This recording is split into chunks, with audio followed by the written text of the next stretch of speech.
أبي نجاه البعض بن سالية حديث يجانج بق صحابة ونجاه البعض متون والسالية رضي الله عنه قال أقسمك الله بيرك يا جامبا وعظنا رسول الله صلى الله عليه وسلم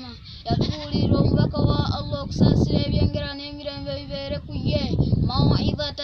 أرغول للوالي والراماني وجلت منها القلوب وراكان كان يمتي مزف وظرفت منها العيون نركلك سنا مزبوك بما سقف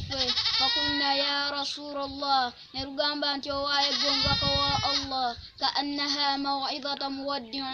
نولينغو رغولي للولو تسيبلا فأوصنا قالت لامريو قال نبينا غامبا نسويكم بتقوى الله عز وجل بلامروك الله يوكنا ناغرميرا والسمع والطاعة وكمولي لسان وكمغوندرا وإن تعمل عليكم عبد نانا بابا لقد مموينغا مدو فإنه من يعش منكم نانا باوانغا دمموي فسيرى اختلافا كثيرا أجاكولا بنجاوكنا نينجي فعليكم بسنتي قال مويكواتكم كولا يانجي وسنة الخلفاء الراشدين نكون كولا يابس جربانغا بالونغوفو المهديين أبالي كورونغامو الله عليها بالنواجس إن كولا يانجي مجيكواتانغا مجيكو وإياكم ومحدثات الأمور مويواليني بيبابزولي الدواء الدين فإن كل بدعة ضلالة وبانغا نبلي تزوروا الدين تبا